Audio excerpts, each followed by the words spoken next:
Bonjour à tous, ravi de vous retrouver pour cette nouvelle édition de Sénat 360. Voici les titres. Coup d'envoi des discussions du budget de la sécurité sociale au Sénat. Un budget à l'équilibre pour la première fois depuis 2001 et qui devrait permettre la mise en place du zéro reste à charge. Mais pour la Haute Assemblée, cet équilibre reste fragile. Pour les sénateurs, il faut modifier la copie du gouvernement. Le détail à suivre. Comment désamorcer la colère des automobilistes avant la manifestation du 17 novembre? L'exécutif devrait faire des annonces cette semaine pour calmer la grogne. Parmi les pistes, une revalorisation de l'ancienne prime à la casse et un chèque énergie de 200 € pour le chauffage.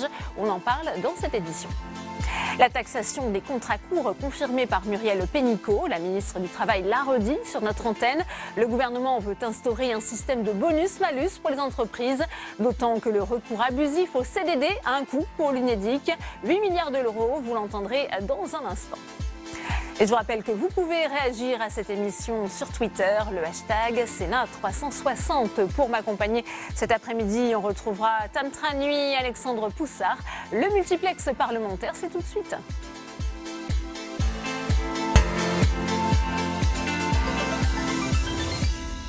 Et à 5 jours de la mobilisation des Gilets jaunes du 17 novembre, le gouvernement tente de contenir la colère des automobilistes. Des mesures d'accompagnement de la hausse des prix et des taxes sur les carburants vont être annoncées.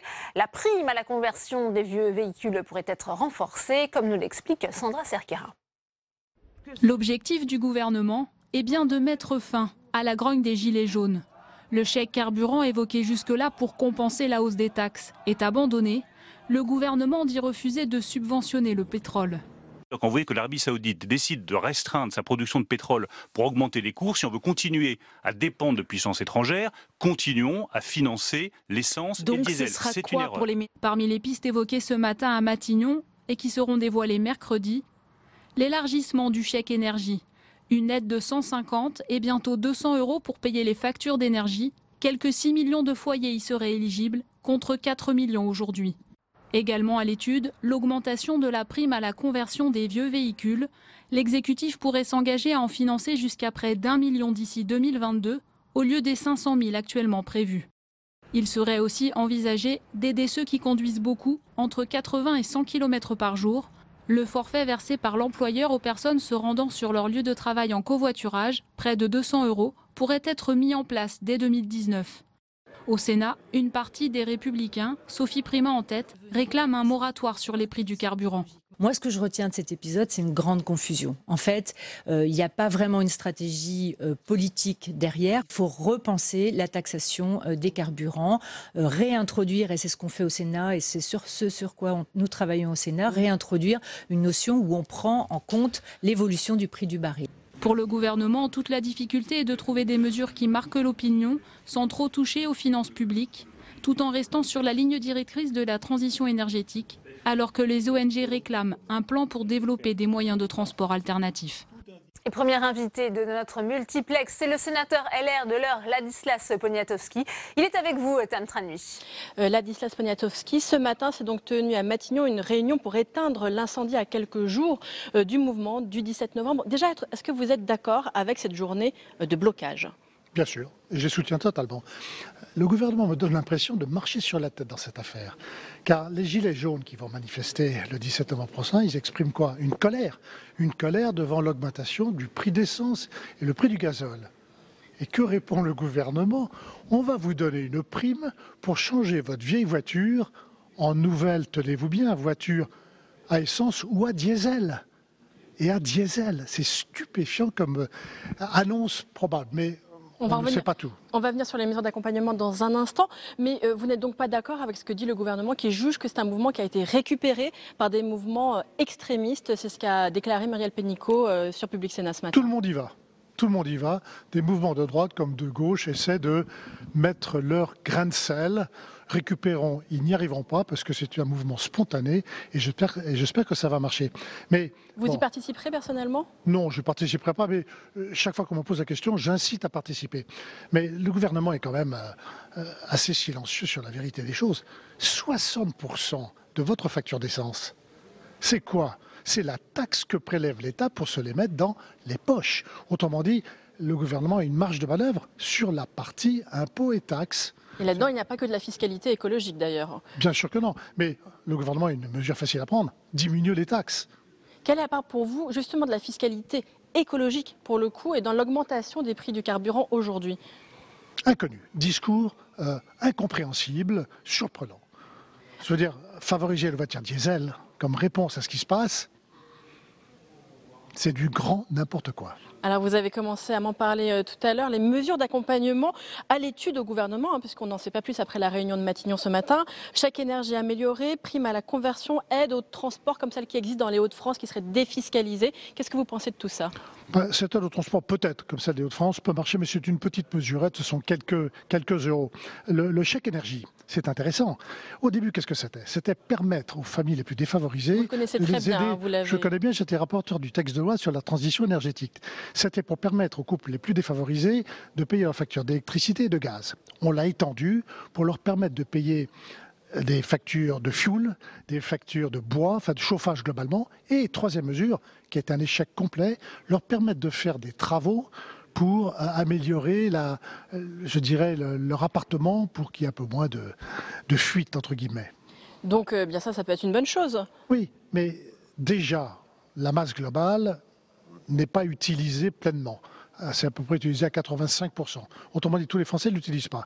Là, il faudrait vraiment considérablement augmenter la masse financière attribuée à ce chèque énergie pour donner un vrai coup de main aux Français pour payer leurs factures d'essence. Un mot sur le fait que le gouvernement ferme la porte en revanche au chèque carburant tel qu'il avait été préconisé par les LR. C'était peut-être pas la meilleure idée qu'il y a eu du côté des LR. C'était une mauvaise idée.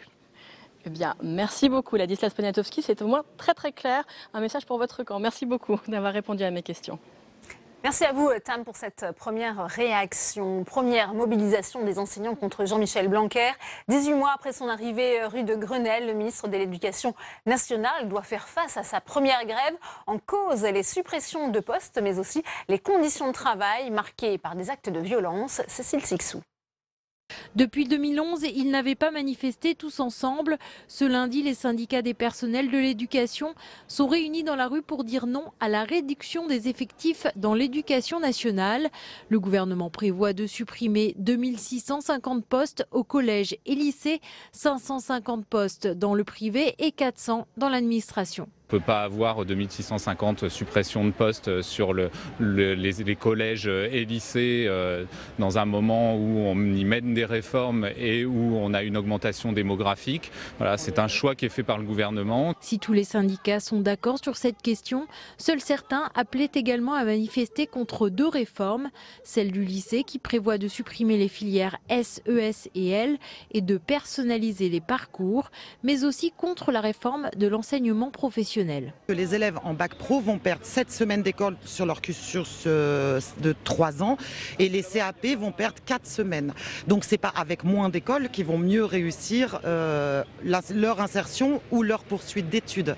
La grève a été suivie par 10% des personnels selon le ministère de l'Éducation nationale, plus selon les syndicats qui parlent de 25% dans le primaire et 50% dans le secondaire.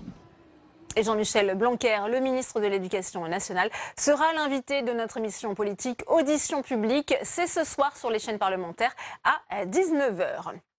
Début de l'examen du projet de loi de financement de la sécurité sociale au Sénat, un texte qui doit permettre au gouvernement de mettre en œuvre le zéro reste à charge.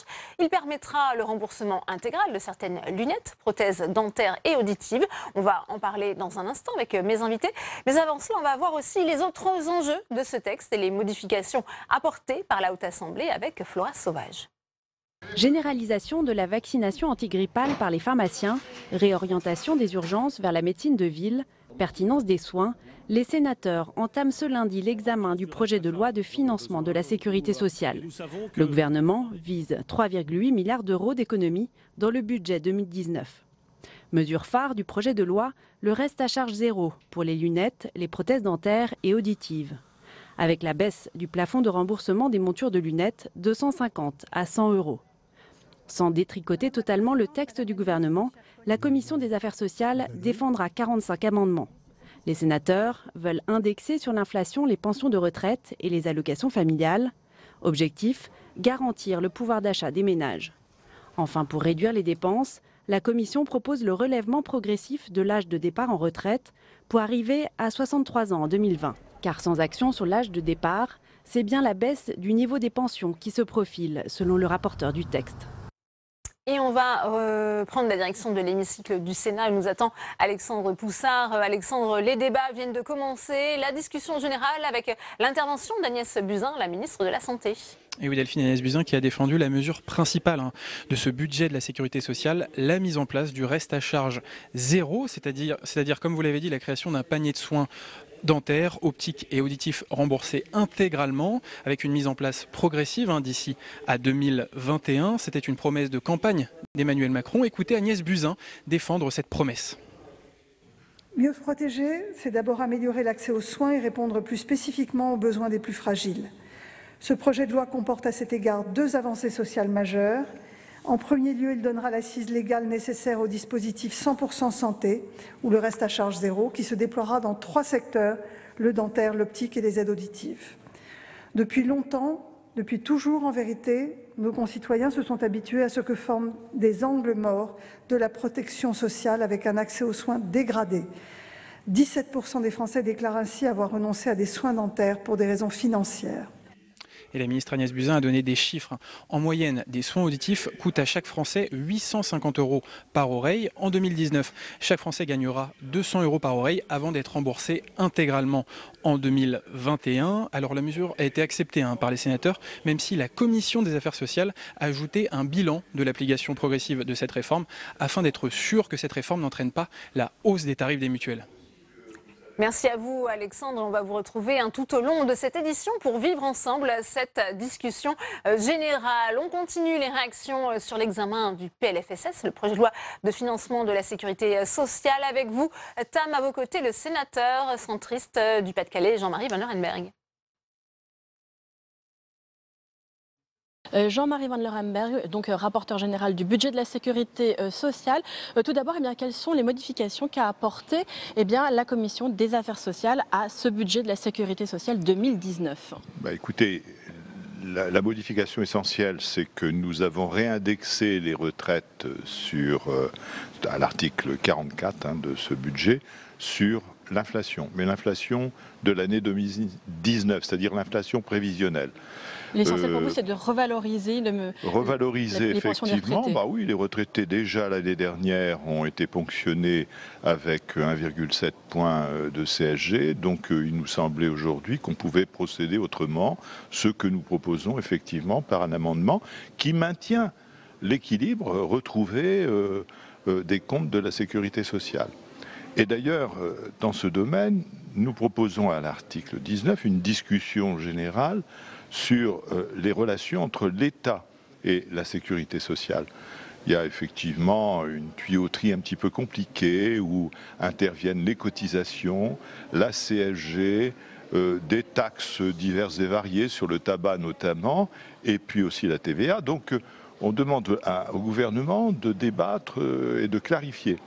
Il y a un rationaliser, plus simplifier le fond. Voilà, pour vous. Simplifier, surtout clarifier, avoir des principes sur lesquels effectivement nous débattons, mais sur lesquels effectivement nous nous engageons aussi. Donc je pense que ça sera intéressant comme débat, qui conduit par exemple à ce que l'État ne compense pas certains allègements de cotisations sociales cette année, ou anticipe déjà les excédents des années à venir de la sécurité sociale par un abaissement des taux, des dotations de TVA à la sécurité sociale. Vous voyez que c'est complexe et donc nous demandons effectivement une clarification. Et quel est l'état d'esprit du gouvernement par rapport à la Commission ? Est-ce que le gouvernement est prêt à vous écouter ? Écoutez, on va voir. Moi, je suis totalement disposé à débattre avec le gouvernement, à une condition que c'est que le gouvernement accepte effectivement aussi ce débat et de revoir forcément une partie de ses positions. Un compromis, c'est pas dire j'ai raison contre le gouvernement, et pour le gouvernement, ne pas dire j'ai raison contre le Parlement. C'est essayer de trouver le point d'accord, le point moyen. Je ne suis pas sûr que le gouvernement soit dans cette disposition, d'ailleurs pas plus que les précédents, et c'est ce que je regrette profondément. Jean-Marie Van Lerenbergh, un mot sur ce sujet d'actualité qui a beaucoup marqué tout le monde, la question du reste à charge zéro et l'augmentation du prix des mutuelles. Est-ce que ce débat va être à l'ordre du jour, à l'ordre du budget de la sécurité sociale, et que pensez-vous de cette bien question ? sûr qu'il y aura débat sur ce problème, mais il est hors de question que les mutuelles augmentent les cotisations.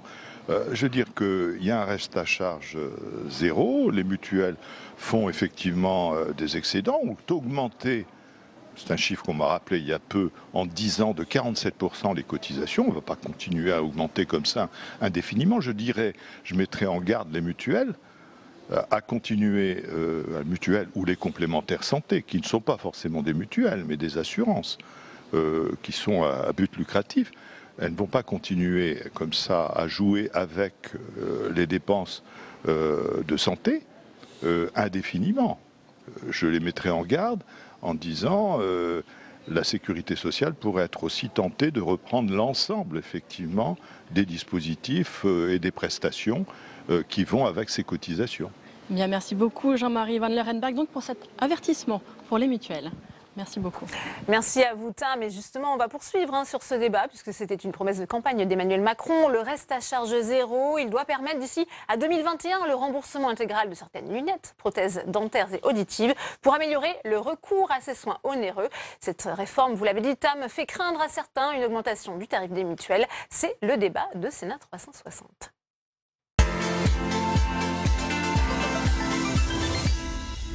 Et j'ai le plaisir d'accueillir sur ce plateau pour en débattre Jean de Carvasdoué. Bonjour, vous êtes économiste de la santé. Également avec nous Jean-Martin Cohen-Solal. Merci d'avoir accepté l'invitation de Public Sénat. Vous êtes médecin et conseiller du président de la Mutualité française. Et enfin Philippe Dallier.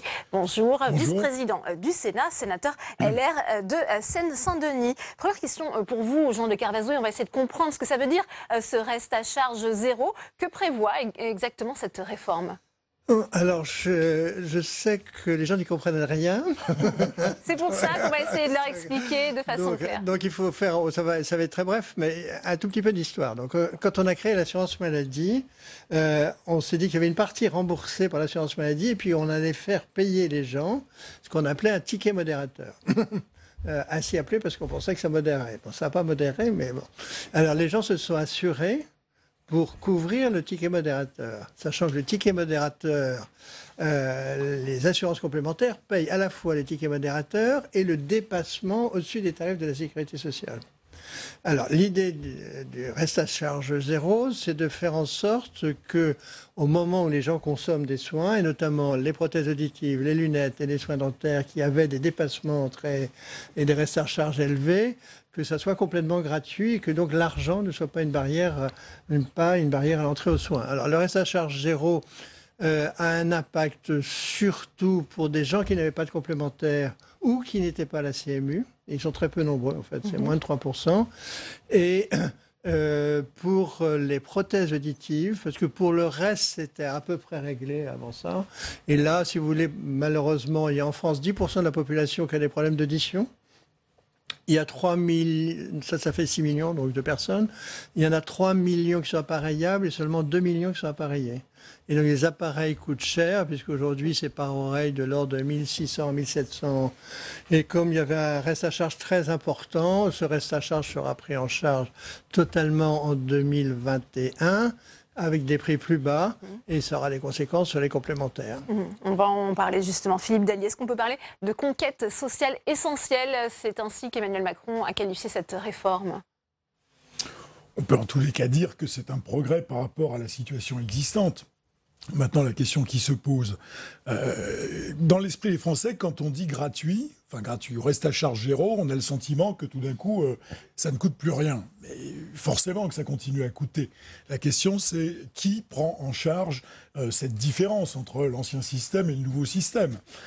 Et le débat qui a l'air effectivement de surgir, c'est de savoir si les mutuelles vont jouer le jeu ou si, par des augmentations de tarifs, on nous en annonce pour l'année prochaine, eh bien, il y aura au fil du temps, j'allais dire, une répartition de la charge entre l'ensemble de ceux qui payent chaque mois pour leur mutuelle. Voilà, donc gratuit, ça veut rien dire, parce que de toute façon, à partir du moment où ça coûte, il y a quelqu'un qui paye. Donc qu'on diminue la charge pour ceux qui avaient des difficultés, effectivement, à se soigner, l'objectif est tout à fait louable. Après, la question va être de savoir comment est-ce que ce que cela coûte est réparti entre les uns et les autres. On va justement poser la question à Jean-Martin Cohen-Salal. Vous représentez la Mutualité française. Comment les mutuelles se sont-elles préparées à cette réforme? On sait que ce sont les dentistes qui ont les premiers trouvé justement un accord avec le gouvernement sur ce point. Alors, les mutuelles sont favorables à tout type de réforme qui diminue le reste à charge. On sait par exemple qu'un Français sur 3 qui a besoin d'un appareil auditif s'équipe, 2 Français sur 3 ne s'équipent pas pour des raisons de coût. On sait que beaucoup de gens ne soignent pas les dents pour des raisons de coût, et aussi que des gens renoncent aussi à des soins en matière optique. Il y a, en gros, dans tous les secteurs où la sécurité sociale rembourse peu ou mal, et les complémentaires remboursent plus, il y a des renoncements aux soins. Je pense aussi, par exemple, au dépassement d'honoraires. Donc, c'est important de proposer certains contrats, parce que ça ne couvrira pas tout le champ. Il y aura des contrats à reste à charge zéro, que des gens pourront souscrire, et on pense qu'il y aura près de 10 à 20% qui souscriront ce type de contrat. Donc, ces gens, dans ce type de contrat, auront un reste à charge zéro. Ça veut dire qu'il y a eu une négociation, une discussion entre les pouvoirs publics, la Sécu, pour parler simple, l'assurance maladie, les professionnels de santé, opticiens, audioprothésistes, dentistes et les complémentaires, pour essayer de trouver des paniers de charges, des contrats qui permettent, si tout le monde travaille ensemble et tout le monde travaille en bonne collaboration, que pour ces contrats-là, on arrive à une charge zéro. Simplement, maintenant, on demande à voir comment ça va se passer. C'est pour ça que la mutualité a demandé et a obtenu que dans la loi, il y a un comité de suivi qui va se mettre en place pour la première fois au mois de décembre pour voir comment tout ça fonctionne. Il faut bien savoir aussi qu'on parle de l'augmentation de cotisations des mutuelles. J'entendais le rapporteur général en parler en disant ça scandaleux. Ce que je trouve scandaleux, c'est qu'il dise ça. Le rapporteur général de la Commission des affaires sociales le sait bien. Les recettes de l'assurance maladie augmentent chaque année de 3 à 4%. Les mutuelles qui suivent l'assurance maladie, leurs recettes augmentent aussi 3-4% pour faire face aux dépenses. Si on croit qu'il n'y a que les complémentaires qui augmentent, c'est comme une erreur fondamentale. Les recettes de la Sécu augmentent puisque les dépenses de la Sécu augmentent. Alors, mais attendez, non, laissez-moi finir. Simplement, c'est indolore pour les gens parce que les recettes de la Sécu sont des prélèvements obligatoires sur les cotisations sociales et par la CSG. Donc on ne dit jamais la Sécu augmente chaque année. Entre 2016 et 2017, les recettes de la Sécu ont augmenté de 3,5%. Les recettes des complémentaires ont augmenté de 2,5%. Ce qui est normal puisque les recettes les dépenses de santé augmentent. J'entends bien, mais nos auditeurs qui vous auront entendu dire que l'augmentation des recettes de la Sécu est indolore, honnêtement, je pense que les cheveux leur seront dressés sur la tête. L'augmentation de la CSG et tout ce qu'on a pu faire dans le passé, les Français l'ont ressenti. Donc ils ont. Et ça n'est pas. Non mais donc si vous voulez, indolore n'est peut-être pas le bon terme. Alors c'est pas le bon terme, c'est sûr. Si vous voulez, vous ne recevez pas un papier de la Sécu qui vous dit que chaque année. Allez-y, Philippe Dallier, sinon on est d'accord, mais à Jean de Carles, oui. Vous savez, les Français fonctionnent beaucoup par sentiment. Oui. Alors peut-être que ça n'est pas toujours exactement conforme à la réalité, mais le sentiment qu'ils ont, c'est qu'effectivement, dans les années passées, les prélèvements, et notamment la CSG, ont très nettement augmenté. Quand ils regardent ce qu'ils payent pour leur mutuelle, et si on prend un temps relativement long, 10-15 ans, le coût des mutuelles a fortement augmenté. Alors je ne vous pointe pas du doigt en disant que tout ça est extravagant et qu'on aurait pu faire complètement différemment, mais le ressenti des Français, c'est que d'un côté, ils cotisent plus, de l'autre côté, leurs mutuelles ont augmenté, et puis ils n'ont pas forcément le sentiment, effectivement, d'être mieux pris en charge. Mais on sait bien tous ici que le coût de la santé augmente, les nouveaux médicaments, les nouveaux traitements, les appareils qui n'existaient pas il y a 10 ou 15 ans en matière de prothèses pour les oreilles. Donc tout ça a un coût. Mais le ressenti des Français, c'est qu'ils payent de plus en plus cher sans avoir forcément le sentiment d'être mieux couverts. Bon, c'est là que le hiatus existe. Oui. Est-ce qu'on a raison de craindre justement une hausse des tarifs des complémentaires santé ? Oui. Oui, je crois que c'est très important ce que vous avez rappelé, monsieur le sénateur, c'est que les Français, depuis un siècle et demi au moins, ont l'impression que l'État, c'est pas eux, la Sécu, c'est pas eux, c'est de toute façon eux qui payent. Alors, le problème, c'est de savoir qui paye et par quel canal. Alors, il est important, et c'était pour ça qu'on a fait l'assurance maladie, qu'au moment où on est malade, effectivement, l'argent ne soit pas une barrière aux soins. Mais dans la situation actuelle, outre ce que vous avez rappelé, on va rajouter une variable qui est peut-être la plus importante de toutes, c'est la démographie. C'est que malheureusement, la génération du baby-boom, c'est-à-dire 47-73, vieillit. Donc les premières cohortes ont aujourd'hui 71 ans. Et ce n'est que le début parce que l'âge de la dépendance, c'est 84 ans, donc c'est en 2030. Et donc on va avoir de moins en moins de gens qui cotisent et de plus en plus de gens qui vont bénéficier de ces appareils, des soins médicaux. Parce que l'âge moyen à l'hôpital en court séjour, c'est 70 ans. Alors, notre affaire est compliquée parce que, il s'est passé entre 2004 et aujourd'hui 2 ou 3 choses. Alors, à partir de 2004, M. Douste-Blazy a créé des contrats dits responsables. En 2014, à la demande de la CFDT, on a augmenté le nombre de gens couverts par les complémentaires santé. Et malheureusement, on a, si vous voulez, fermé, ça c'est Mme Touraine, les contrats responsables, et ils sont plafonnés en gros à 2 fois ce qu'on rembourse l'assurance maladie. Mais alors, il y a des gens, donc, et c'est ce que vous décriviez, qui payent plus et sont moins remboursés. C'est-à-dire que si vous allez voir un médecin qui vous demande une consultation, et à Paris ou à Lyon ou à Montpellier, c'est possible 100 €, et c'est beaucoup moins cher qu'à l'étranger, eh bien, cette personne aura vu ses cotisations augmenter et ses remboursements baisser. Donc, Jean-Martin Cohen-Solal disait à juste titre qu'on ne sait pas trop le solde de tout ça, mais vous voyez, vous allez avoir 3 types de contrats. Et je termine. Des contrats reste à charge zéro. Donc pour les lunettes, ça sera autour de 100 €. Des contrats responsables qui seront autour de 400 €. Et puis ce qui sera au-dessus de 400 € sera payé directement par la personne. Alors, je vous propose, avant de vous laisser répondre, d'écouter la ministre des Solidarités et de la Santé, Agnès Buzyn, puisqu'elle a fait elle-même ses propres calculs. Elle était l'invitée de notre émission Audition publique la semaine dernière sur les chaînes parlementaires. Écoutez. On a négocié sur le prix de toute la filière. Donc on a demandé à chacun de faire des efforts, aux opticiens, aux producteurs. Et donc chacun fait une partie du chemin pour permettre aux Français d'être équipés. Ensuite, l'assurance maladie prend les 3/4 du coût. Sur les 1 milliard d'économies pour les Français, 3/4, 750 millions d'euros, vont être directement payés par l'assurance maladie, la sécurité sociale. Et donc les mutuelles et les assureurs, 250 millions. 250 millions à mettre au regard des 37 milliards qui est leur budget, représente 0,14% de leur budget. Vous comprenez bien que c'est absorbable par une meilleure gestion et par peut-être d'autres soins qui pourraient ne pas être aussi bien remboursés. Mais nous considérons que ces soins-là sont indispensables, évidemment, à la santé des Français. Voilà. Ça vous fait réagir, Jean-Martin Cohen-Solal? Oui. Écoutez, pour nous, il ne faudrait pas que des Français qui renoncent aujourd'hui à des soins, problème de coût, renoncent demain à des soins parce que leur sécu, leur complémentaire coûte trop cher. Nous ferons en sorte de faire en sorte de lisser cette augmentation pour que sur les 3 ans à venir, cette augmentation liée au reste à charge zéro s'intègre dans l'évolution naturelle des tarifs des complémentaires comme des tarifs de la Sécu. Donc, nous ferons en sorte, avec les autres professionnels, et les professionnels de santé notamment, pour que ça rentre. Mais il faut faire attention, il ne faut pas donner le sentiment que les mutuelles, c'est le problème. Les mutuelles, c'est plutôt la solution. C'est la solution grâce aux complémentaires, grâce au système français. Aujourd'hui, le reste à charge après sécurité sociale et après mutuelle, c'est 8%. Les Français ont 8% de reste à charge. Ce qui est le reste à charge le plus faible de tous les pays de l'OCDE. Donc aujourd'hui, et même du monde. Donc aujourd'hui, grâce à ce lien Sécu mutuelle, les Français ont un reste à charge qui est plutôt maîtrisé. Simplement, monsieur le sénateur, le sentiment que ressentent les Français, c'est que le reste à charge est le même depuis 10 à 15 ans, 8%. Simplement, comme les dépenses de santé ont quasiment doublé en 10 ans, les 8% ont doublé.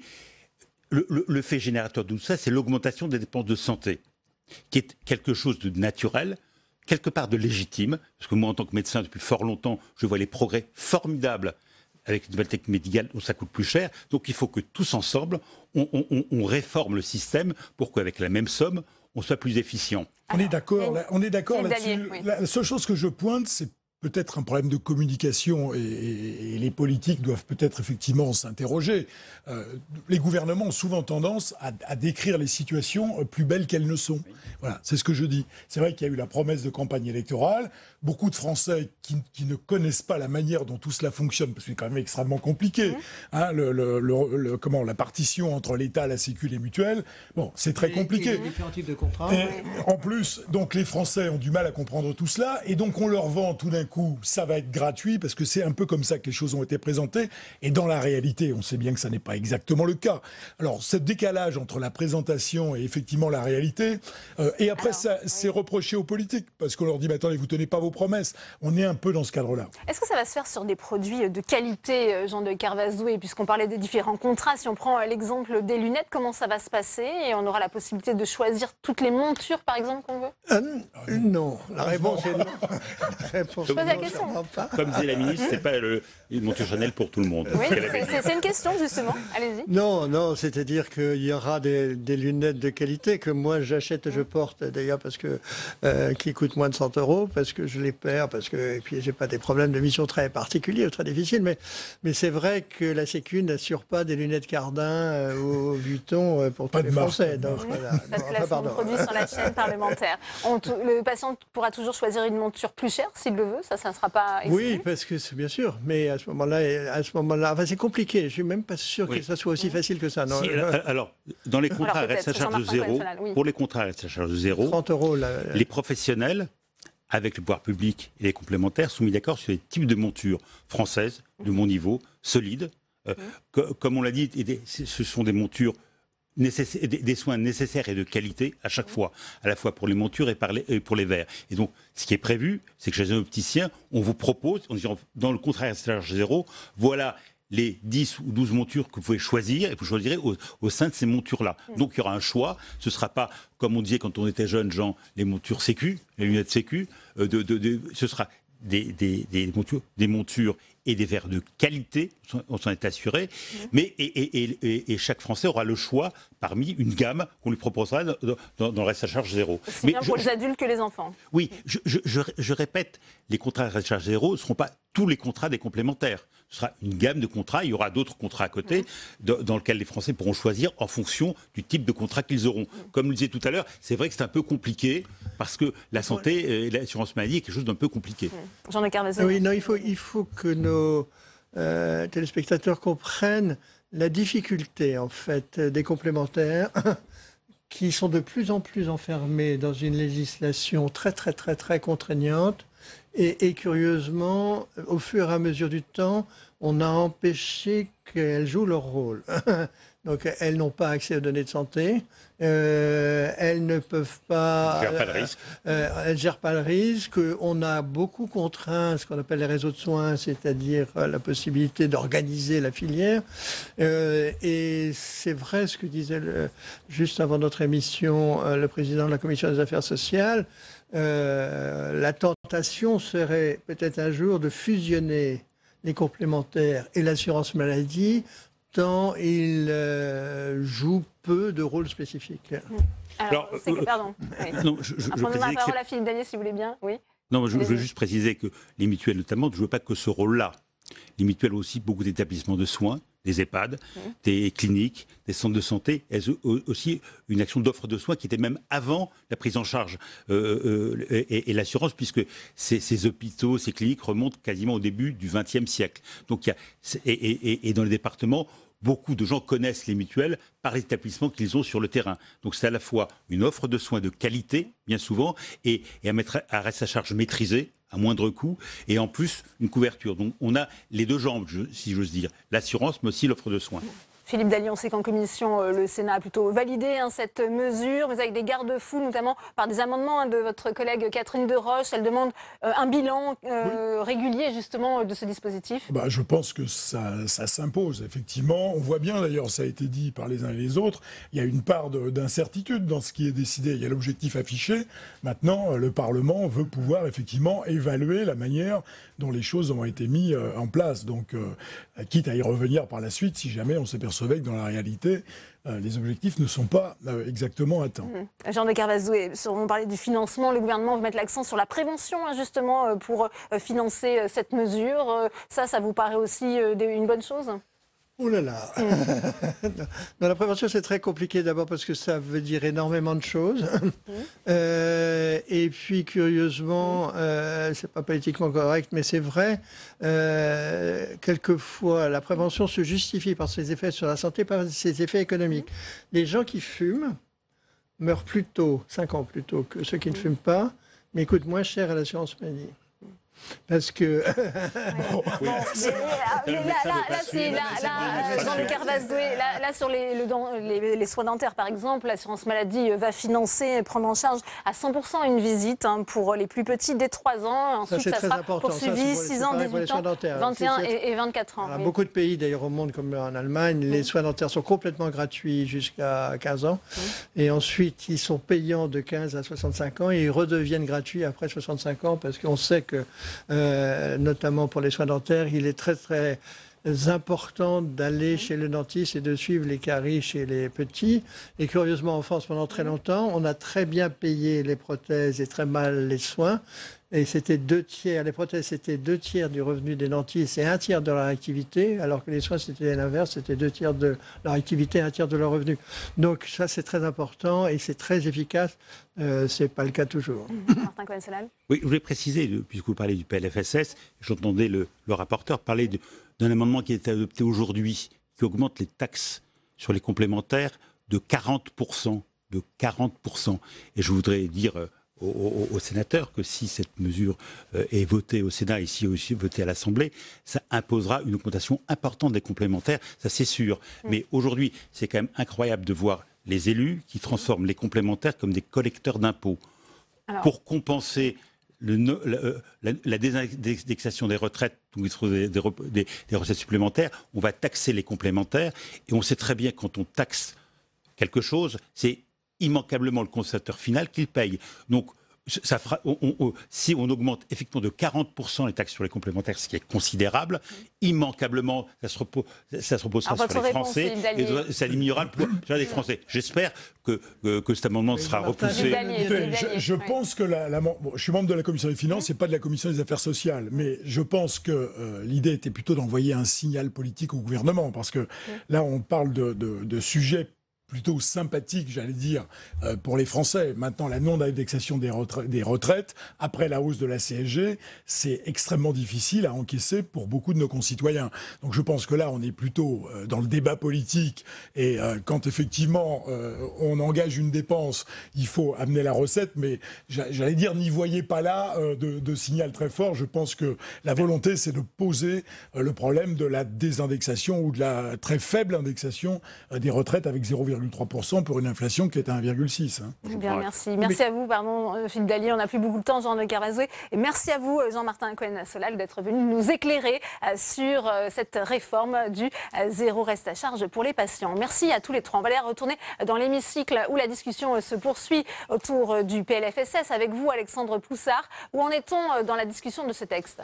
Mais écoutez, Delphine, c'est Olivier Dussopt, le secrétaire d'État auprès du ministre de l'Action et des Comptes Publics, qui est monté à la tribune après Agnès Buzyn. Et il a défendu la concentration de ce budget sur les prestations sociales pour les plus démunis. Car ce budget de la sécurité sociale prévoit une augmentation de 4% du minimum vieillesse, de 4% également de l'allocation adulte handicapé et de 30% du complément mode de garde pour les parents ayant un enfant handicapé. Alors Olivier Dussopt a assumé ces filets de sécurité pour ces populations les plus démunis, mais il a oublié de parler du quasi-gel de certaines aides sociales prévues par ce budget, des aides sociales comme les APL, les allocations familiales ou encore les pensions de retraite qui seront revalorisées à seulement 0,3%, alors que l'inflation, la hausse des prix, est prévue à 1,6%. Et là, il y a un point de blocage avec le Sénat, puisque la Commission des affaires sociales a annulé ce gel des prestations sociales et va donc les indexer sur l'inflation. Et donc, la droite sénatoriale utilise l'argument très à la mode du pouvoir d'achat dans ce débat sur la sécurité sociale. Merci à vous Alexandre, on vous retrouvera tout au long de cette édition. On continue les réactions avec vous Tam Tranui, avec le sénateur LR de la Marne, René-Paul Savary, puisque on le disait, le Sénat a également choisi d'augmenter l'âge de départ à la retraite à 63 ans. Oui, je suis donc avec René-Paul Savary, rapporteur de la Commission des affaires sociales pour l'assurance vieillesse. Comment jugez-vous ce budget de la sécurité sociale?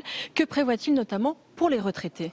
Écoutez, pour les retraités, il y a une mesure quand même symbolique, c'est la non-revalorisation des retraites, ou en tout cas une sous-revalorisation, qui fait que effectivement c'est un levier financier important, plus de 2 milliards pour 2019, 3,8 milliards dès 2020, et qui, cumulé notamment à la non-compensation de la CSG, fait qu'au total, ce sont 8 milliards d'euros vers 2020 que vont générer cette mesure. Donc on voit bien que les retraités actuels sont directement concernés par ce PLFSS. Et vous avez d'ailleurs déposé un amendement pour rejeter Absolument. la mesure de sous-revalorisation des pensions et de certaines prestations sociales. Que proposez-vous exactement? On ne peut pas accepter que la réforme des retraites se fasse au détriment des retraités actuels. C'est ce que l'on nous propose. Donc nous avons fait des contre-propositions, à savoir qu'un autre levier peut être mis en exergue, c'est le recul de l'âge de la retraite, tel que l'a fait par exemple pour le régime complémentaire énergique ARCO, de 6 mois dès 2020, ce qui permettra notamment de trouver un meilleur équilibre et de lisser les pensions des retraités pour qu'elles ne soient pas trop basses. Et oui, puisqu'effectivement, vous avez également déposé un amendement pour reporter l'âge minimum de départ à la retraite de 62 à 63 ans. Tout à fait. C'est dans la continuité de ce que propose le Sénat depuis plus de 10 ans. C'est un des leviers qui permet effectivement d'équilibrer les retraites. Je crois que c'est tout à fait important. Ça n'a jamais été accepté. Mais compte tenu de l'espérance de vie qui augmente de façon importante, et tant mieux que les périodes de formation également pour nos jeunes augmentent, il est important que dans le respect des rapports entre les actifs et ceux qui ne sont plus en activité, on trouve le juste milieu pour que les pensions soient décentes. Et c'est, entre autres, ce recul de l'âge, un des leviers qui permet de mieux équilibrer le système. C'est un avis qu'également vous avez assis dernièrement sur un rapport que vous avez produit il y a quelques mois, après une comparaison avec d'autres pays européens.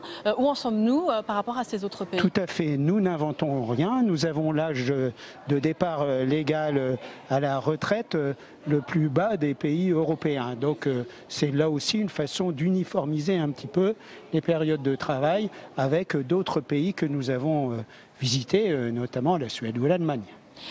Globalement, René-Paul Savary, êtes-vous en désaccord avec cette vision du gouvernement qui estime, lui, rééquilibrer les relations entre les actifs et les retraités et qui entend ainsi justement bien mieux valoriser le travail? Écoutez, nous sommes en profond désaccord. Nous ne sommes pas favorables du tout à ce que ce soit les retraités actuels qui financent la future réforme des retraites. C'est la raison pour laquelle nous avons ces contre-propositions. La Commission des affaires sociales s'est déjà penchée sur ce problème des retraites de longue date. Et l'avis unanime est qu'il faut trouver des mesures qui sont équilibrées, où le rapport de la dépense pèse à la fois sur les actifs et ceux qui bénéficient des pensions de retraite. Parce que mettre à la retraite avec des pensions très faibles les futurs retraités, ce n'est pas un service qu'on leur rend.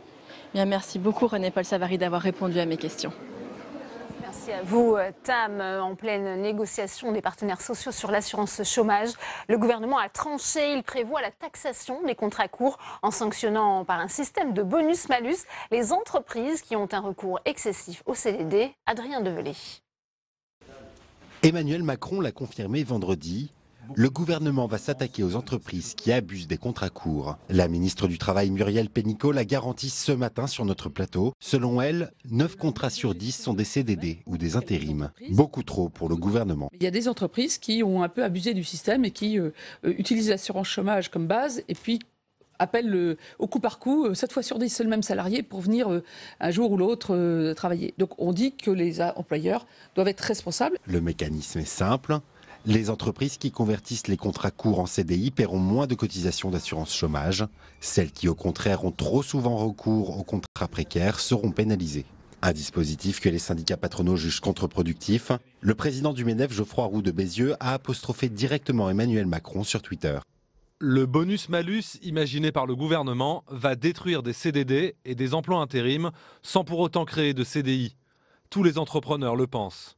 La solution est à court terme dans les branches et à moyen terme, repenser le contrat de travail du 21e siècle. À la CPME, l'annonce du président de la République crée également les mêmes réserves.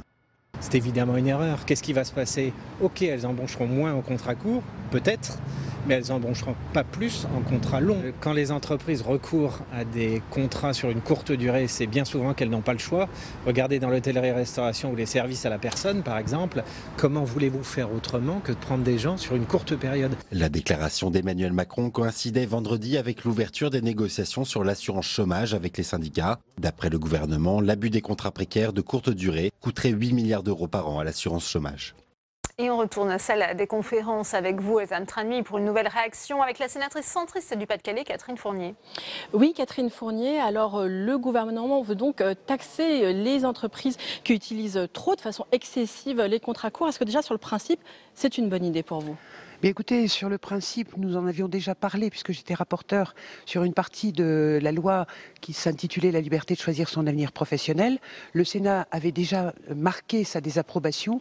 Je pense que le but recherché n'est pas celui qui est annoncé et je trouve dommage déjà, avant même que les négociations ne soient terminées, d'en annoncer les résultats. C'est malheureusement un constat que l'on fait et qui est récurrent et je trouve ça triste. Oui, le gouvernement donne donc la solution, ce à quoi ils veulent arriver avant même que finalement les négociations soient réellement en place pour vous. Oui, absolument. Et c'est ce constat, c'est le constat sur le travail de ce gouvernement. Et je comprends le mécontentement parfois que l'on ressent quand on repart sur le terrain et sur nos territoires. C'est néanmoins un sujet qui intéresse le Sénat qui a d'ailleurs demandé une étude d'impact à l'OFCE sur ce sujet. Oui, parce que je ne suis pas persuadée que si vous mettez un bonus-malus sur les CDI, vous avez des branches et des secteurs d'activité qui sont dans l'incapacité de faire des CDD en permanence.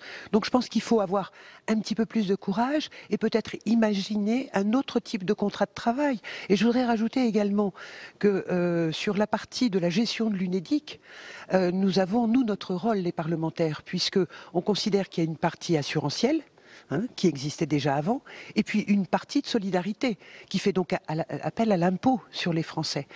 45% du financement sera assuré par la fiscalité. Et je trouve qu'à ce niveau-là, il faut absolument imaginer une autre gestion avec des parlementaires qui soient associés à la gestion, mais qui ne soient pas là non plus encore et toujours et une nouvelle fois pour simplement entériner une situation.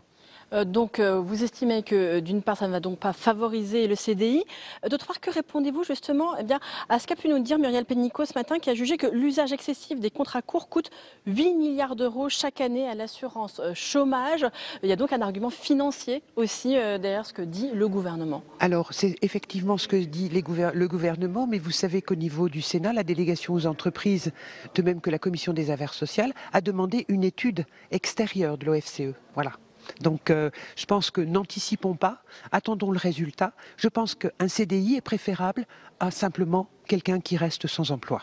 Est-ce que cette position du gouvernement, pour vous, elle est paradoxale, compte tenu du fait que le gouvernement a largement encouragé le travail? Est-ce que ainsi vouloir prendre une mesure qui pourrait pénaliser certaines PME, si l'on vous suit? Oui, il est paradoxal, absolument. Mais le paradoxe, on le trouve sur d'autres réformes.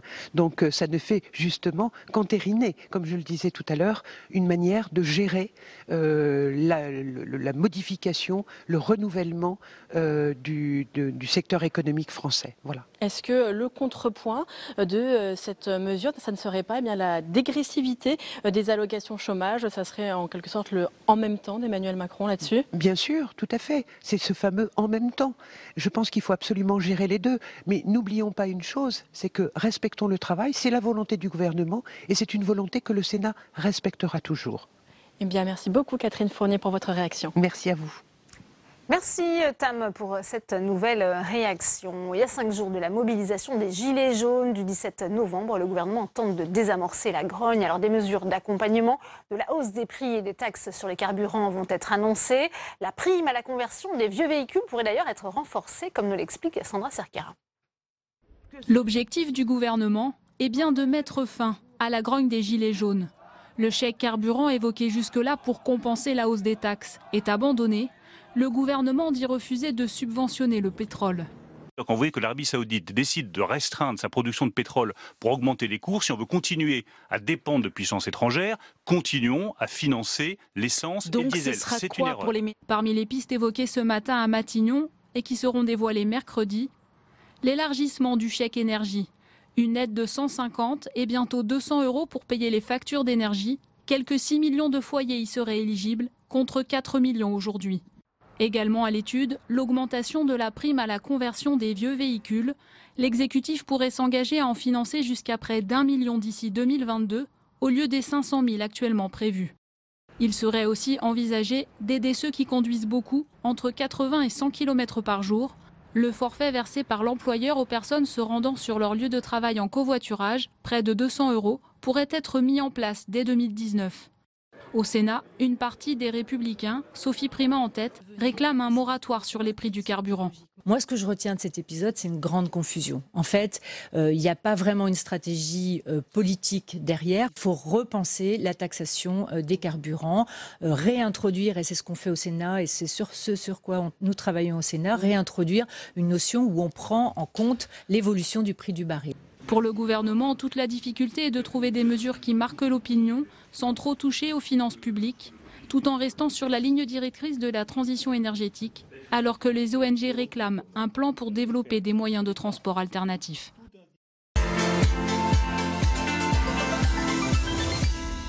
Et on ouvre le débat dans Sénat 360 avec mes invités sur ce plateau. Jérôme Bignon, bonjour. Merci d'être avec nous. Vous êtes sénateur Les Indépendants de la Somme. Merci d'avoir accepté l'invitation de Public Sénat.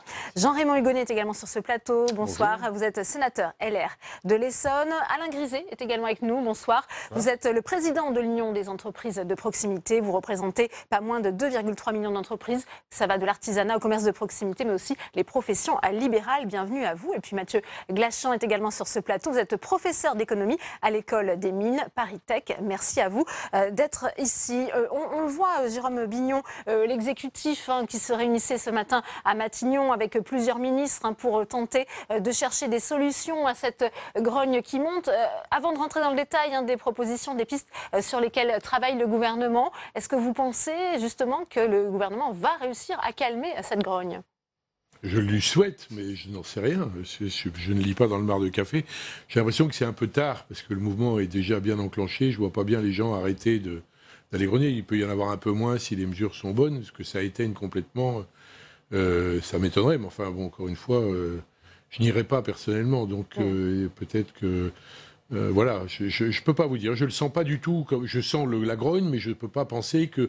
Ou alors il faudrait supprimer la taxe, mais ce n'est pas le projet. Donc...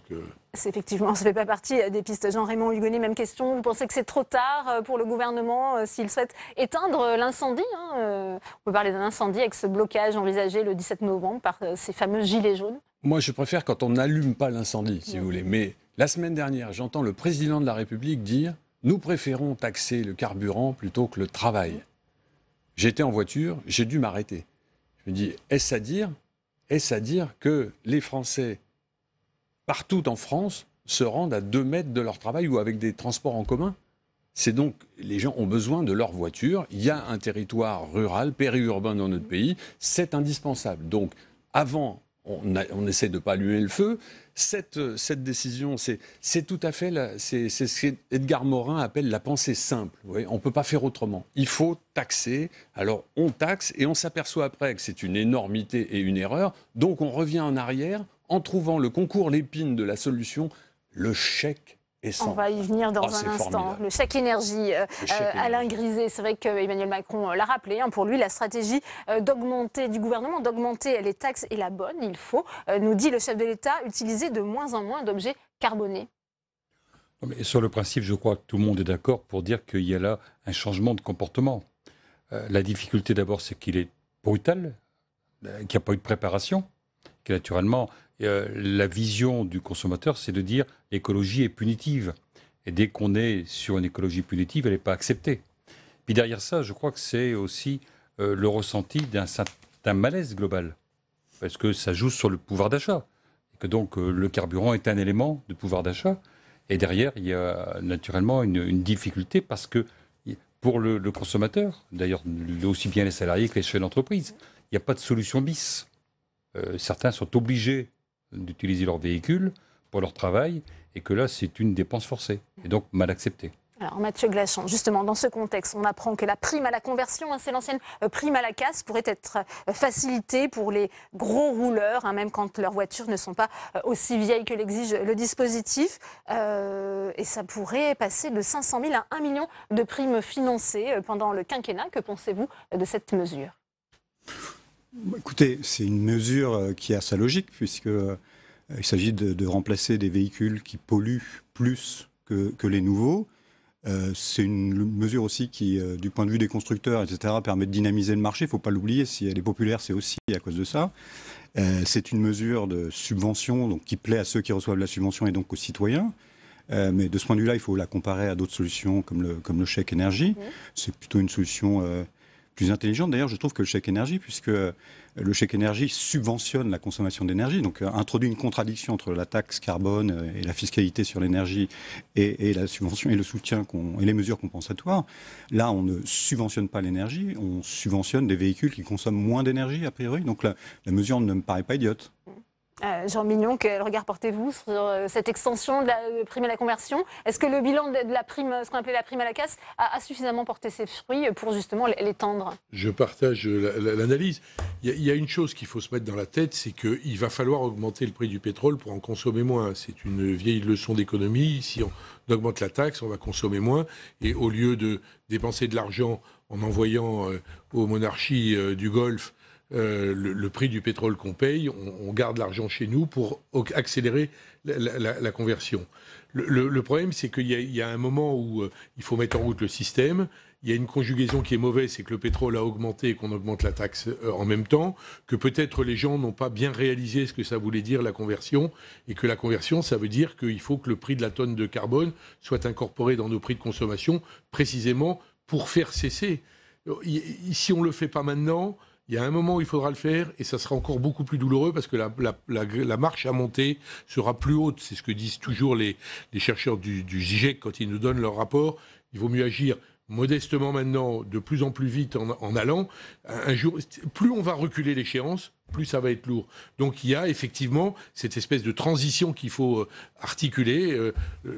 La conversion, si on pouvait d'un coup de baguette magique dire on roule tous avec des voitures moins polluantes, moins consommatrices, ça serait l'idéal. On ne peut pas le faire, donc il faut en faire le maximum. C'est plus intéressant que de donner un chèque. Alors avant de poursuivre ce débat, c'est justement ce que vous disiez, François de Rugy, le ministre de la Transition écologique. Il était interpellé aux questions d'actualité au Sénat jeudi dernier. Écoutez. En matière de pouvoir d'achat, il y a la réalité et il y a le ressenti. Et souvent, disons-le, en politique, le ressenti est plus important que la réalité. Et il faut tenir compte du ressenti, vous avez raison, tout en ne perdant pas de vue la réalité. Je vais vous donner un exemple concret. Hier, le groupe Total a annoncé, suite aux discussions que nous avons eues avec lui, et nous allons réunir les groupes pétroliers avec Bruno Le Maire tout à l'heure, une baisse sur l'essence de 3 centimes. Eh bien, si je dis cela, le ressenti sera 3 centimes. Mais qu'est-ce que c'est 3 centimes? Ça ne compte pas. Eh bien, vous savez, l'augmentation de la fiscalité sur l'essence, la taxe carbone sur l'essence, c'est 3 centimes d'augmentation. Mais je suis conscient que réalité et ressenti, en la période actuelle, c'est difficile.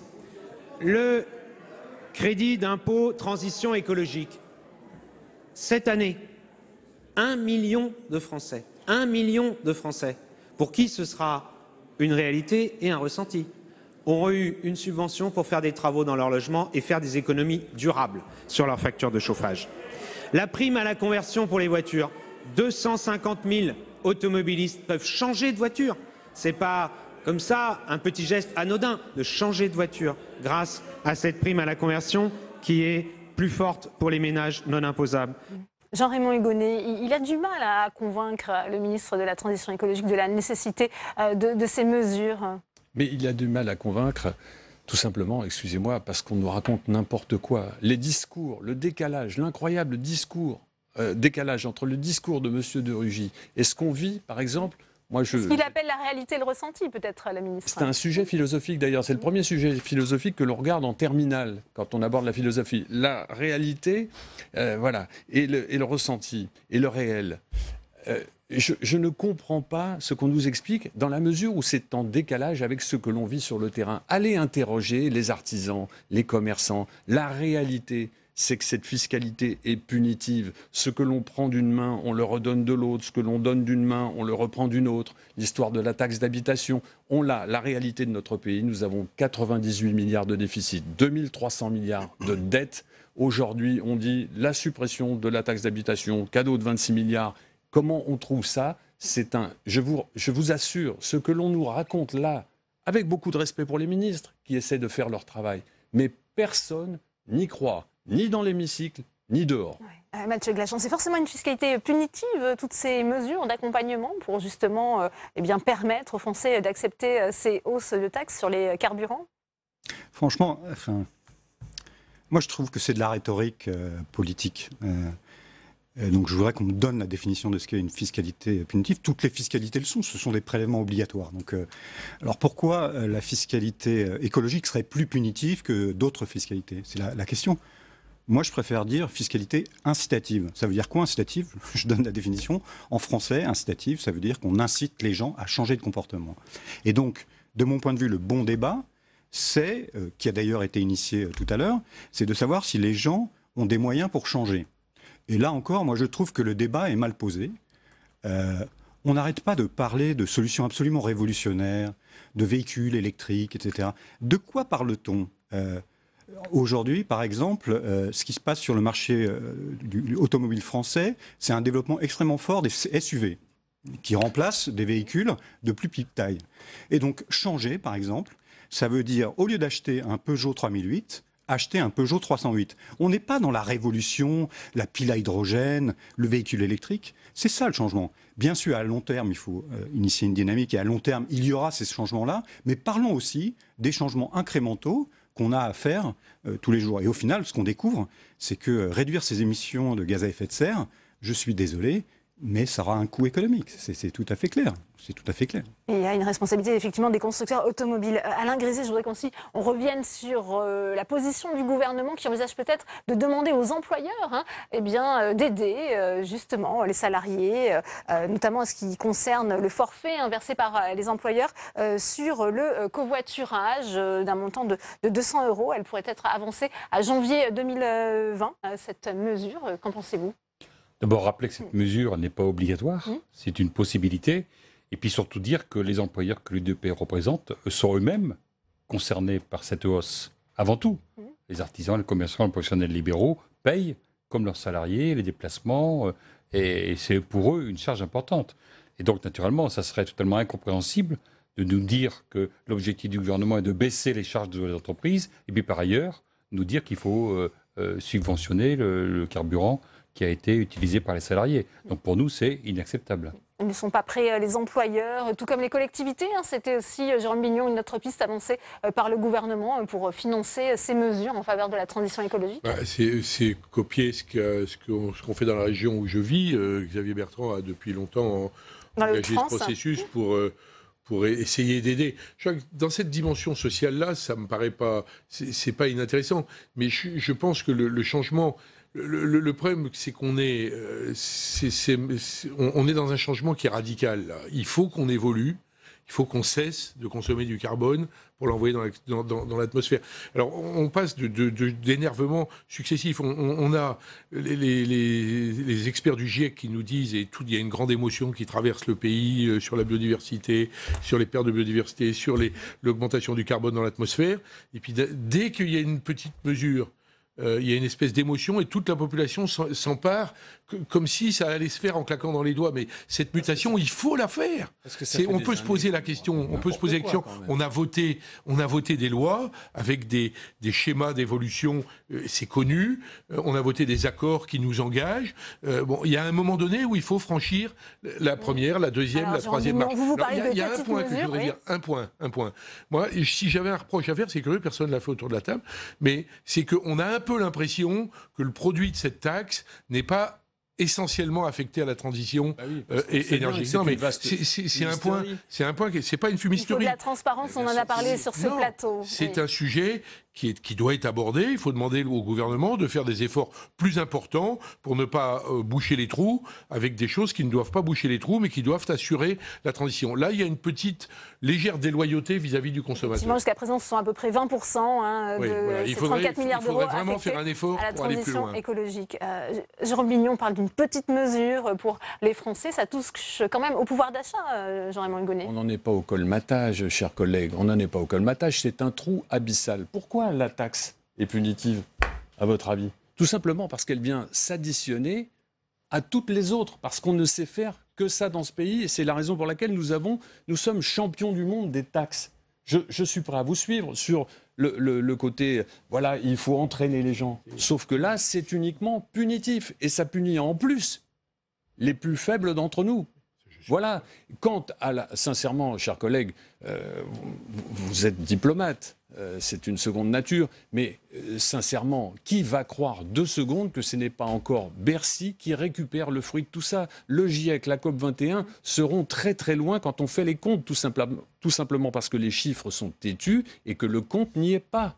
Voilà. Ça, je l'ai dit, c'est moi qui l'ai dit, c'est autour de la table. Donc Mathieu Glachant. Je supporte. Moi, je trouve que c'est vrai que là, on est sur le dossier écologique depuis quelques jours, etc., sur le dossier des carburants. Donc, du coup, oui, l'argent qu'on collecte, il faut absolument l'utiliser pour des raisons écologiques.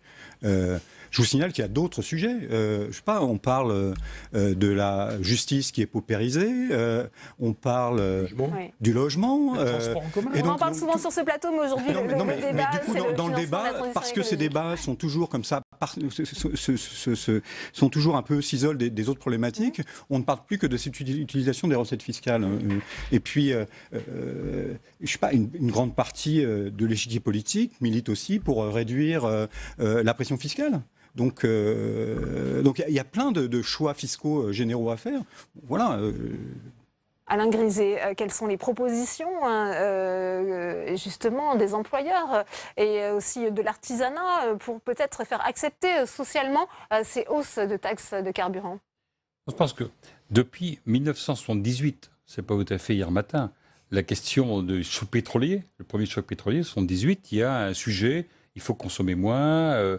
L'État, globalement, a utilisé le carburant comme étant un apporteur de recettes fiscales importantes. Gouvernement après gouvernement, la taxe sur le carburant a augmenté. Ce qui nous manque globalement, je crois, par rapport à ça, c'est une politique globale qui soit cohérente. On voit bien que dans le milieu rural, en particulier quand on déplace un hôpital, ça oblige les gens à se déplacer. Quand les services publics disparaissent, ça oblige les gens à se déplacer. Quand on installe la grande distribution en périphérie et qu'il n'y a plus de commerce en proximité, ça oblige les gens à se déplacer et que derrière, il y a des conséquences. Et donc le carburant, c'est un élément révélateur d'un mode de fonctionnement de la société actuelle. Et naturellement, cette transition, elle est évidente, elle est indispensable. Mais au bout du compte, elle ne pourra pas se faire uniquement sur la taxation. Elle doit se faire sur une politique globale qui permet au bout du compte de moins consommer. C'est bien de pouvoir bénéficier de l'argent pour changer de véhicule. Mais on va faire 5-10% d'économie. Mais au bout du compte, il y aura quand même une consommation qui, au bout du compte, continue à se développer. Jean Bignon, vous parliez de l'exemple de ce qui se fait dans les Hauts-de-France. Ça pourrait être étendu à tout le territoire, selon vous, cette expérimentation? Ça dépend du bon vouloir des présidents des autres collectivités. Alors le gouvernement pourrait toujours imaginer d'inciter les collectivités à le faire, mais je ne pense pas qu'il le ferait. C'est une décision spontanée, enfin volontaire du président et de sa majorité dans les Hauts-de-France. C'est typiquement le genre de mesures qui sont des mesures d'assistance pour les plus démunis. Je pense que c'est un devoir de solidarité, comme il y a la banque alimentaire pour ceux qui n'ont pas à manger, il y a pour ceux qui ne peuvent pas se déplacer, les plus démunis, il faut les aider. Mais je pense que le problème est beaucoup plus complet. L'idée qu'évoquait le président Griset d'une politique plus globale d'aménagement du territoire qui tienne compte de toutes ces questions-là, c'est vrai qu'on ne peut pas simplement dire aux gens cessez de consommer de l'énergie sans tenir compte des difficultés quotidiennes de leur vie, d'accès aux soins, d'accès à l'école, etc. Mais il n'en demeure pas moins qu'il ne faut pas, à chaque fois qu'il y ait un changement, se rouler par terre en disant, voilà, on oublie tous les engagements qu'on a pris, on oublie que la masse de gaz carbonique qui s'accumule dans l'atmosphère va finir par nous tuer, qu'il y a des milliers de morts chaque année, des dizaines, des centaines de milliers de morts à cause des particules fines, et que donc il faut changer. Je crois que il faut se mettre dans la tête qu'il faut changer, avoir un discours en disant ok, on essaye d'aider, mais ok, il ne faut pas renoncer à la première marche, parce qu'on ne montera pas, ça va aller très très mal. Je crois que c'est cette prise de conscience qui n'est pas encore, on dit mais encore un instant, monsieur le bourreau, laissez-nous encore un peu de temps. Mais non, il n'y a plus de temps, il n'y a plus de temps. Quand vous discutez avec les auteurs des rapports du GIEC, ils disent il n'y a plus de temps. C'est une réalité. C'est ce qu'a dit Édouard Philippe, le dont Premier il faut ministre, se quand il dit convaincre. qu'il n'y a pas de solution magique au dérèglement climatique. Ce sont ses mots, le Premier ministre, pour justifier justement cette politique, Jean-Raymond Hugonet. Ah ben ça, je souscris parfaitement. Il n'y a pas, si quelqu'un avait une baguette magique, on le saurait. Sauf qu'il faut, à un moment, dire la vérité aux gens et être pédagogue. Creusons-nous un petit peu les méninges pour nous dire qu'à un moment, on nous a vendu avec le même aplomb les véhicules diesel, en nous disant que c'était l'avenir. On nous raconte n'importe quoi de façon constante depuis des années. Donc aujourd'hui, il y a certainement des solutions, pas une baguette magique, j'en prends une.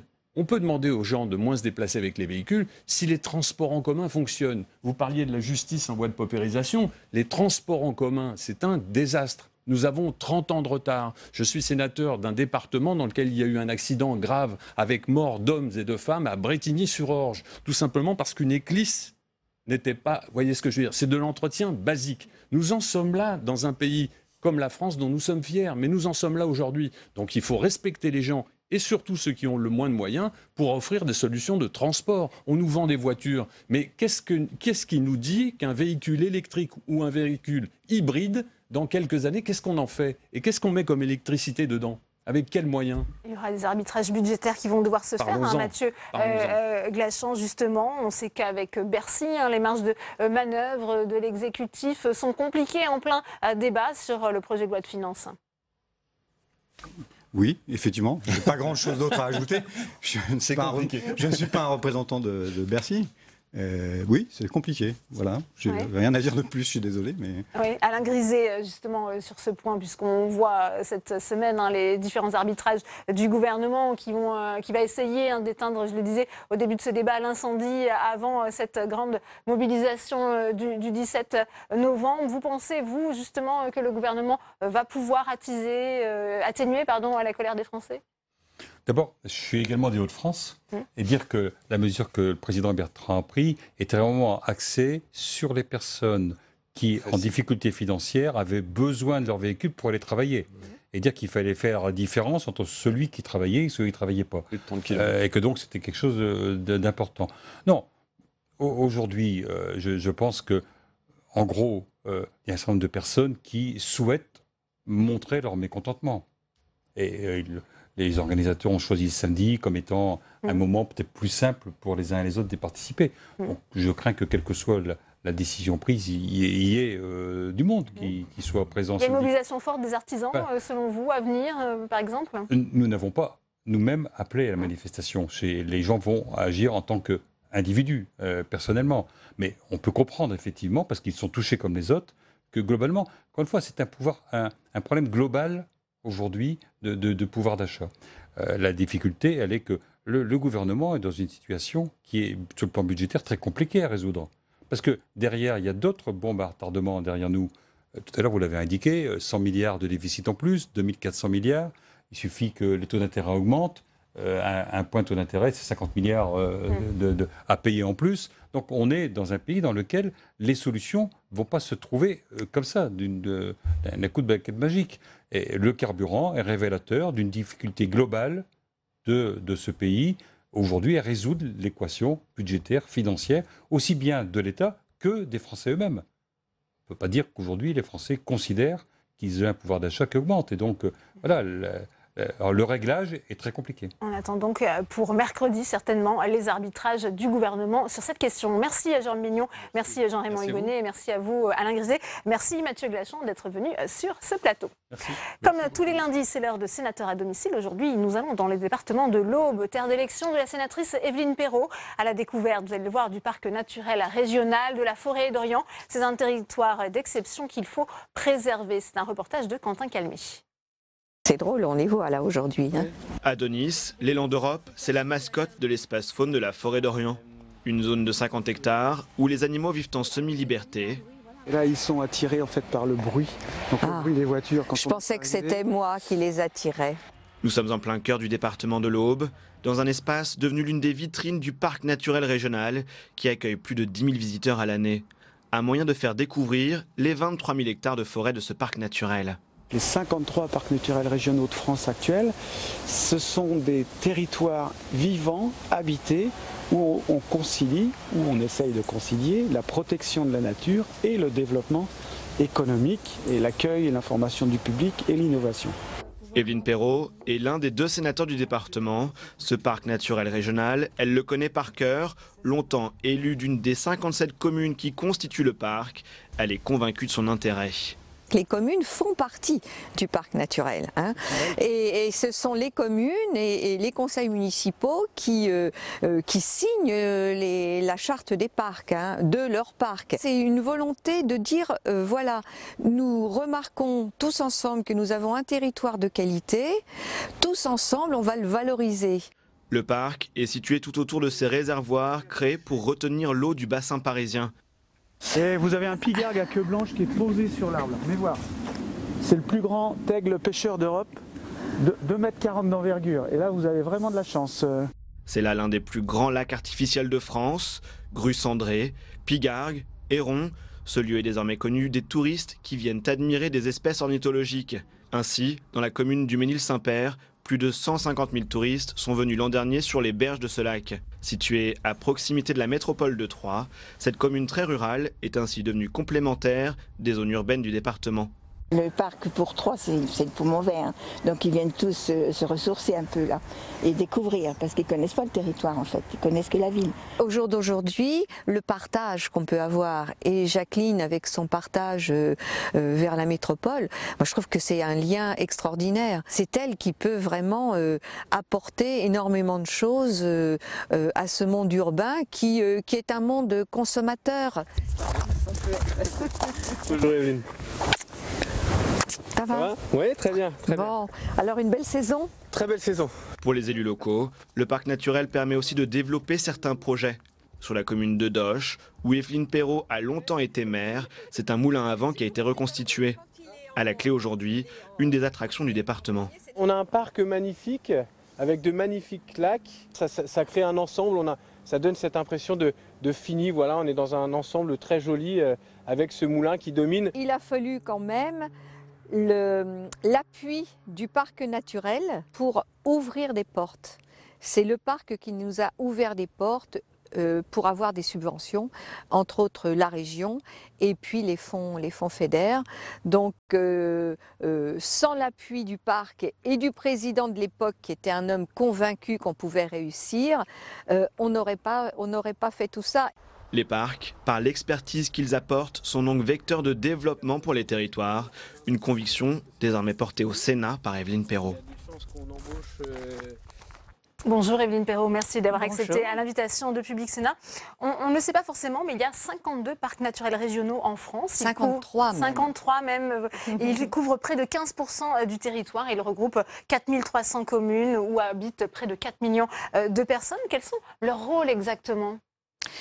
Eh bien, écoutez, les rôles des parcs sont des rôles fédérateurs et surtout, ce sont des laboratoires d'idées.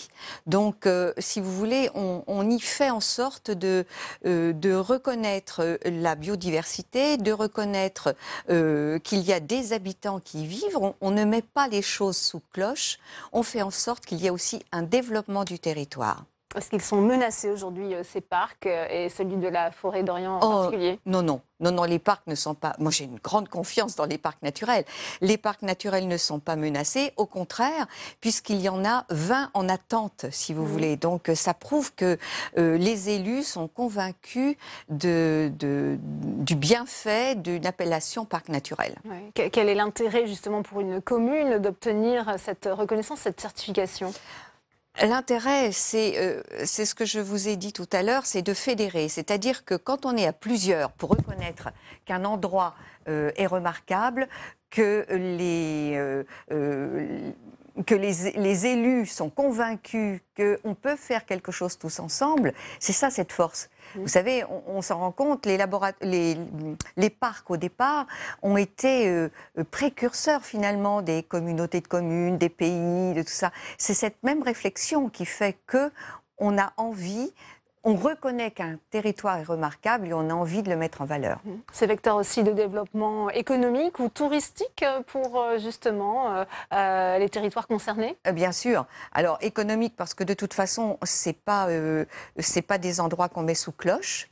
Hein, donc il y a des habitants, les habitants ont besoin d'un développement, donc c'est ce qu'on propose, c'est économique avant tout, et puis bien sûr touristique, et ça c'est porteur même de réflexion par rapport vis-à-vis des habitants, parce que les habitants se disent oui ce lieu est intéressant, donc on va peut-être y faire des chambres d'hôtes, des gîtes, et ça crée une émulation qui fait que on a envie vraiment, et on est fier de son territoire. Est-ce qu'il y a comment travaillez-vous avec la métropole de Troyes juste à côté? Est-ce qu'il y a une forme de dualité ou une complémentarité qui peut s'installer? Alors c'est tout à fait nouveau, hein, puisque c'est grâce à la loi Notré que la métropole est entrée dans le parc naturel. Au départ, elle n'y était pas, elle était ville-porte. Maintenant, elle est entrée dans le parc. Alors, si vous voulez, c'est pas conflictuel, mais c'est vrai qu'on a tendance un petit peu à se regarder différemment. Et c'est là où nous devons et nous pouvons faire quelque chose. Parce que si nous avons cette conviction qu'on peut faire un échange, on a beaucoup de choses à apporter à la métropole, et la métropole a des tas de choses à nous apporter aussi. Par exemple, concrètement, qu'est-ce que vous pouvez vous apporter mutuellement? Eh bien, on peut faire des échanges avec les scolaires, et faire venir les scolaires sur le parc naturel, c'est leur montrer aussi qu'on peut d'abord découvrir le parc, ce qu'est un parc naturel, et puis aussi comment on peut consommer cet espace. Et pas uniquement en venant profiter, puisque nous avons des plans d'eau intéressants, en venant profiter d'une plage ou de la forêt, c'est regarder la forêt autrement et les bords d'eau autrement. Il y a des oiseaux, il y a une faune et une flore intéressantes. Donc ça, nous pouvons la faire partager aux élèves urbains. Et l'urbain peut apporter autre chose aussi à nos classes. Parce que de toute façon, nous avons des villageois qui vont systématiquement travailler sur la ville. Donc il y a déjà cet échange. Il était moins dans l'autre sens. Mais dans l'autre sens, il se faisait qu'à la belle saison. Là, au jour d'aujourd'hui, on a envie de les attirer à chaque moment de l'année. Quentin Calmet le rappelait, vous êtes désormais en quelque sorte la voix des parcs naturels régionaux au Sénat. Qu'est-ce que ça implique? Est-ce qu'il y a des revendications particulières que vous pouvez porter en tant que sénatrice au Parlement? Alors, écoutez, moi, ce que je souhaiterais, c'est vraiment avoir un groupe de travail parc naturel. Ça, je pense que c'est quelque chose qu'on devrait installer ici au Sénat. Ça me semble très important. Vous dire qu'au jour d'aujourd'hui, j'ai des revendications, non, ça je ne vous dirai pas parce que je n'ai pas encore la certitude que ça va se faire. Et si jamais j'avais cette certitude, je ferais en sorte d'aller poser des questions à la Fédération des parcs pour leur demander qu'attendez-vous du Sénat et que voulez-vous qu'on mette en place avec vous? Eh bien, vous nous tiendrez au courant quand ce groupe de travail verra le jour ici à la Haute Assemblée. Merci beaucoup, Evelyne Perrot, sénatrice centriste de l'Aube, d'être venue sur ce plateau. Avant de se quitter, on va retourner par l'hémicycle où nous attend Alexandre Poussard, puisque l'examen du projet de loi de financement de la sécurité sociale a débuté aujourd'hui au Sénat. Où en est-on, Alexandre, dans la discussion? Mais écoutez Delphine, dans cette discussion générale, c'est le groupe communiste qui a pris la parole à la tribune et Laurence Cohen a déposé une motion d'irrecevabilité de ce budget de la sécurité sociale 2019 car elle a une inquiétude sur l'autonomie du budget de la sécurité sociale par rapport au budget de l'État et ces deux budgets vont bientôt faire l'objet d'une discussion commune qui est prévue par la dernière réforme constitutionnelle de 2008. On écoute les inquiétudes de Laurence Cohen. L'article 7 du projet de loi constitutionnelle pour une démocratie plus représentative, responsable et efficace prévoit d'avoir cette discussion commune afin de noyer le budget de la sécurité sociale dans l'ensemble des mesures d'austérité. L'objectif à terme est de soumettre la sécurité sociale aux mêmes règles de discipline budgétaire imposées par le pacte de stabilité dans la zone euro et donc d'interdire un déficit supérieur à 3%. Des critiques de la part des communistes qui ont été reprises par la droite et par le président de la commission des affaires sociales Alain Milon et notamment sur ces exonérations de cotisations sociales, sur la transformation du CICE en baisse de charges et notamment sur les exonérations de cotisations pour les heures supplémentaires qui ne seront pas compensées intégralement par l'État. Et à noter un chiffre, 45% du budget de la sécurité sociale est financé actuellement par l'impôt et non pas par des cotisations. Merci à vous Alexandre pour toutes ces précisions. C'est la fin de cette édition. Merci à vous de l'avoir suivi. Très bonne suite des programmes sur Public Sénat.